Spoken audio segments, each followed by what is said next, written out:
And I had a bad trip on cannabis in Varanasi in India. Did you? I went for Bhang Lassi. It's like a sort of yogurt drink with hash in it. I knew then sort of I'm suddenly going. I sort of every thought had a sinister edge to it. I can't cope with this. Yeah. Oh, I've got to go down to the Ganges. I've got to go down to the Ghats and just sit by the river. And I sort of look up and what should be there but the burning bodies. So you can see this, these bandages and blood on the bandages, and I'm thinking...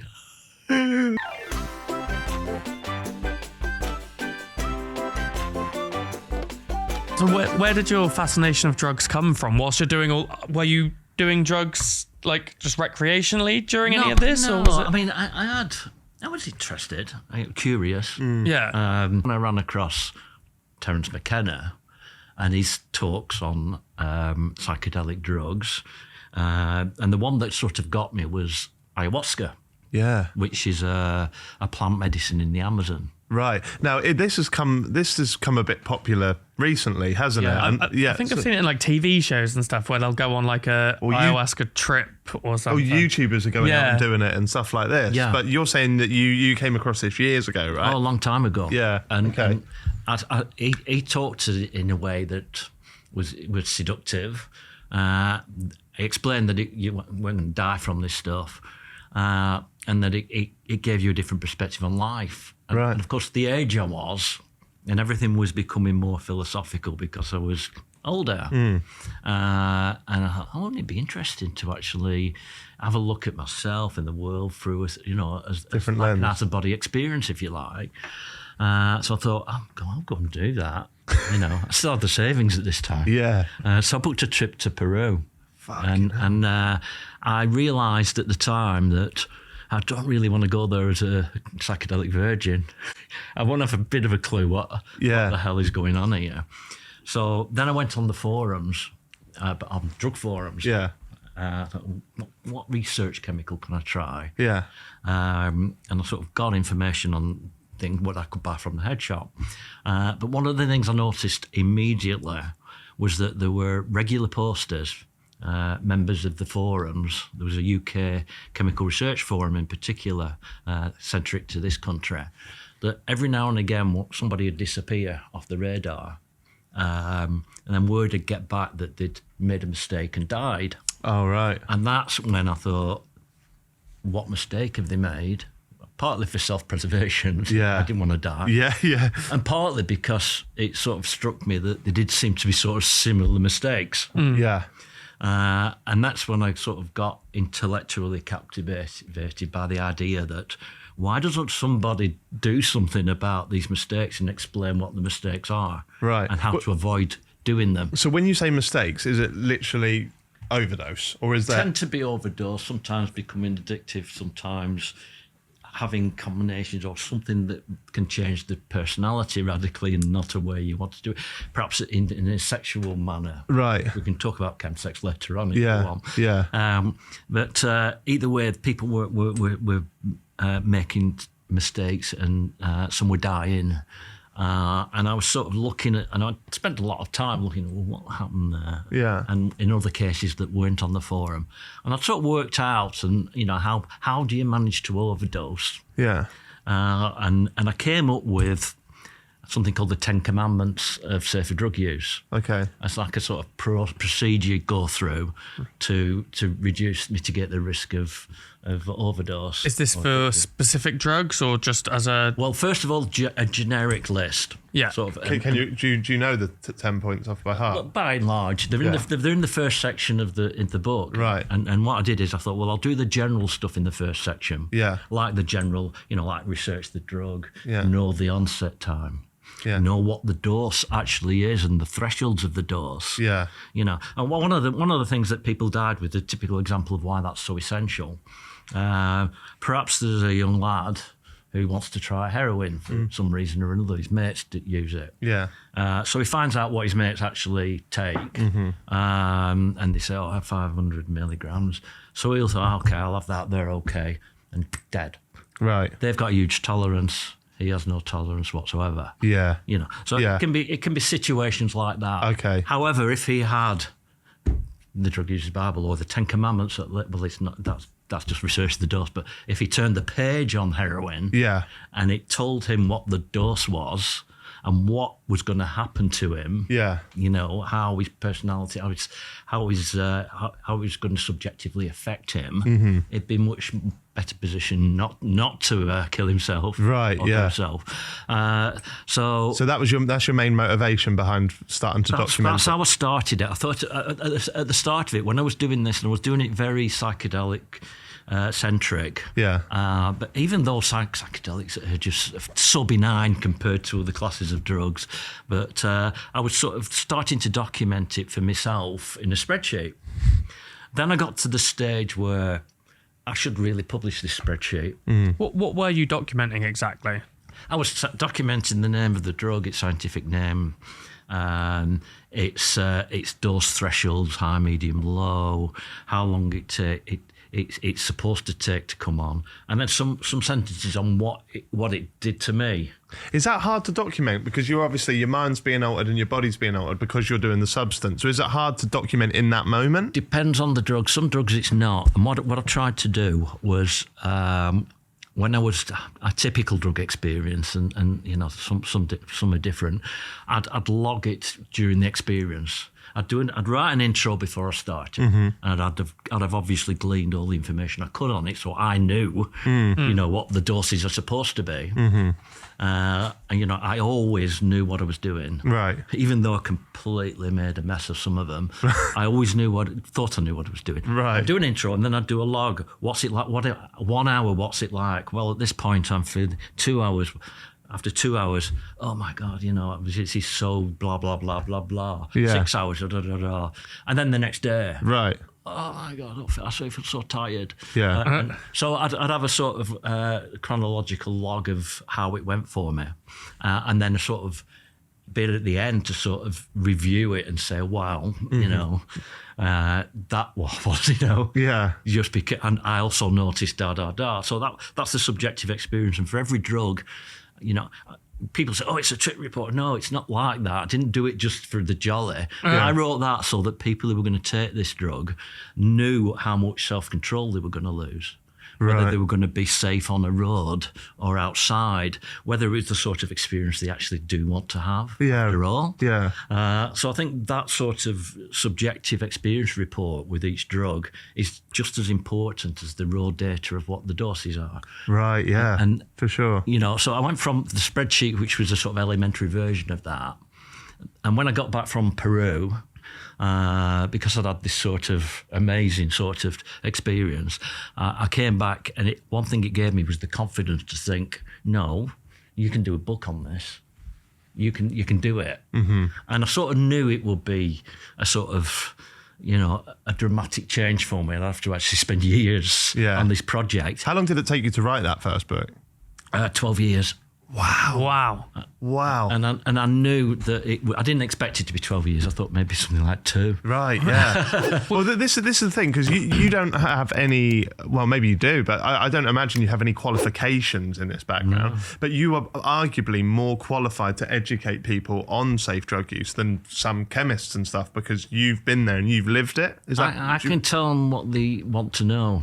Yeah. You know, without any, you know, and I expected it to be banned as soon as it came out. Yeah, right. You still get it. Yeah. So I wasn't worried about what the authorities thought. Yeah. And you know, I didn't need a job, so I wasn't worried about any implications for myself. I could just tell the truth. Yeah.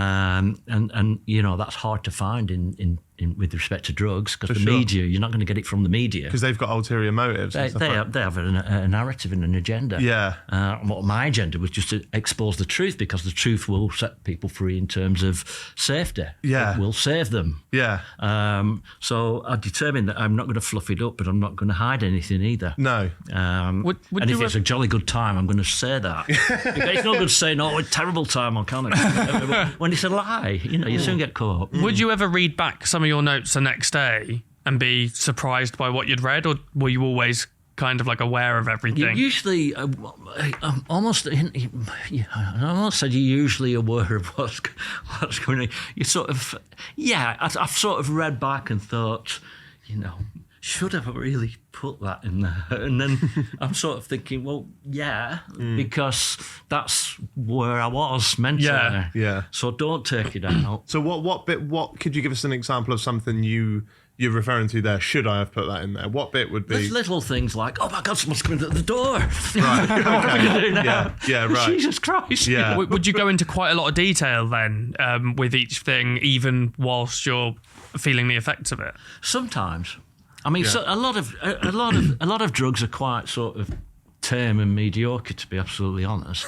A lot of drugs are totally wild. It just depends. Is that just? Have you noticed over the years your tolerance become different, or is it to specific drugs? It doesn't, because it does to some degree, but just because of now I know what's coming and I can sort of get on top. You're of it always more prepared easily. for it. I mean, there's two answers to that question. One is, this is why I always had a 2-week gap between drug experiences. Yeah. So that I had no tolerance. And then when I did have the next drug, it would be a different class. A stimulant, say cocaine, then a psychedelic, then a dissociative, then a cannabinoid. So that by the time I do another stimulant, you're probably talking 6 to 8 weeks. So there is absolutely no residue whatsoever in my system, and no tolerance. Can you talk us through some of those categories you were then doing? So you got a stimulant. You've got. I mean, the order in the book. I do psychedelics first because there's an awful lot of interest in psychedelics. Yeah. And they're my favourite drugs. Right. Psychedelics are the ones that make you see Well, things. they say hallucinate, but vast majority of psychedelics under normal circumstances, you still have one foot on the ground.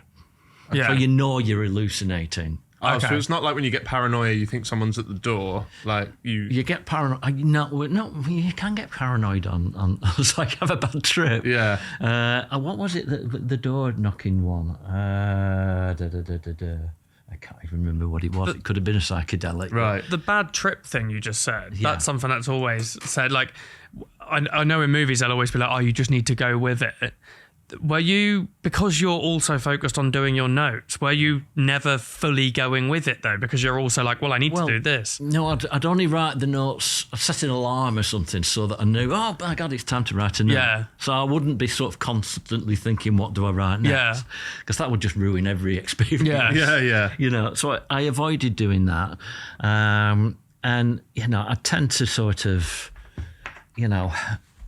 and sometimes I'd have repeat doses. I mean, this is binge, as in stimulants. Psychedelics, you tend to have it once and then go with the experience, come what may. And by the way, the bad trip thing, I actually learned a few tricks to try and get out of that. Okay. One is, the one that Terence McKenna says is sing. Right. But once you realise that you're starting to think about things you don't want to, Yeah. the last thing you want to do is just sit there and carry on. Right. What you must do is do something else Yeah. to Right. distract yourself. Go and put some music on. Yeah. Put something ridiculous on telly and have it on loud. Go outside and walk. Yeah. Because a bad trip is your mind usually cycling in something that you don't, looping something somewhere you don't want to be. Yeah. So you've got to proactively do something about the bad trip. Can anybody get out of a bad trip, or are some people just not that wired? Can anybody? I'd say experienced people can usually get out of it. Yeah. Right. And first timers, possibly if they know what the trick is and you recognise you're not having a good time. Okay. Because you get sucked into the moment and that's where you are. Yeah. And you sort of forget you've got command control where you're above this experience. Right. And this awareness at which you can sort of say, hang on a minute, stop, go over there. Yeah. Because in my with my family, I've got a few close family members that smoke cannabis all the time, and then I've never personally enjoyed it. Like when I was younger and I tried it, I was somebody who would lose my head over it, and I would be self-conscious and would constantly have that bad. I guess it is a bad trip, even if it's cannabis, isn't it? It can be the strain. I had a bad trip on cannabis in Varanasi in India. Did you? Yeah, I had. I went for Bhang Lassi, and I went to this place Varanasi because it's the cultural centre for Bhang Lassi. What Bhang Lassi is, it's like a sort of yogurt drink with hash in it. Right. And they have you've probably seen lassi in it's all over India, and it's usually mango lassi or banana lassi. Okay. But this is Bhang Lassi, Bhang, because it arrives with a bang. And so I went to the Green Lassi shop in Varanasi, and it's on the Ganges. Right, I love it. And I said a lassi light because I knew edibles can be really powerful with cannabis. Yeah. Lot stronger than smoking it. Yeah. You know, I think that's lassi. actually what I had when I was younger. Yeah. Yeah. And it's you've got to be really careful, especially if you're inexperienced. Yeah. And I wasn't inexperienced. Right. I mean, so I went, but even so, I thought I'll just have a lassi. I've got to try it here. Yeah. And I want to document it, Yeah. but I don't want to be completely off my head. So I said, can I have a Bhang Lassi light, please? And he gave me this Bhang Lassi, which definitely wasn't a Bhang Lassi light. And I sort of drank it out of this sort of clay thing. And sort of walking around the streets. I was all right for half an hour, thinking, oh, what a lovely day. Look at this, look at that. And then I knew then sort of I'm suddenly going. I sort of every thought had a sinister edge to it. Oh. And it was starting to become really overwhelming because A, it was hot, and B, it was an Indian city, so it was absolutely mental. Yeah. And it's always noisy. Yeah. And it's colourful, and I'm sort of panicking by this time. I can't cope with this. Yeah. Oh, I've got to go down to the Ganges. I've got to go down to the Ghats and just sit by the river. So I sort of managed to recognise that I'm having a traumatic time. Yeah. Run down to the Ghats, sit down, and then I sort of look up, and what should be there but the burning bodies. They're floating them off in the Hindu ceremonies in pyres of wood. And What they were actually doing. real dead bodies. And of course, I'm sort of horrified because I can see these bandages and blood on the bandages, and I'm thinking, Fuck. and I was completely paranoid by this point. Yeah, that's not the time to be on. So I think, oh shit. So I've got to go back to the hotel, which is 40 minutes away in a tuk-tuk. Yeah. So I run back up to town, thinking this is just the worst thing that's ever happened to me. Yeah. And I got up to town and I went to stop a tuk-tuk. So, and if you've had a lot of hash, your mouth goes dry and you can barely talk. Yeah. So what's that? Take me back to... Yeah. So I managed to get to where I wanted to go. And I'm sat in the middle of this tuk-tuk on the ultimate... hell ride of it weaving in and out of traffic. It was like a roller coaster in real life, and I'm thinking I'm going to die any second. And it was just, oh my God. And I got back to the hotel and I just collapsed there thinking, Wow. never again. Yeah. What have you done?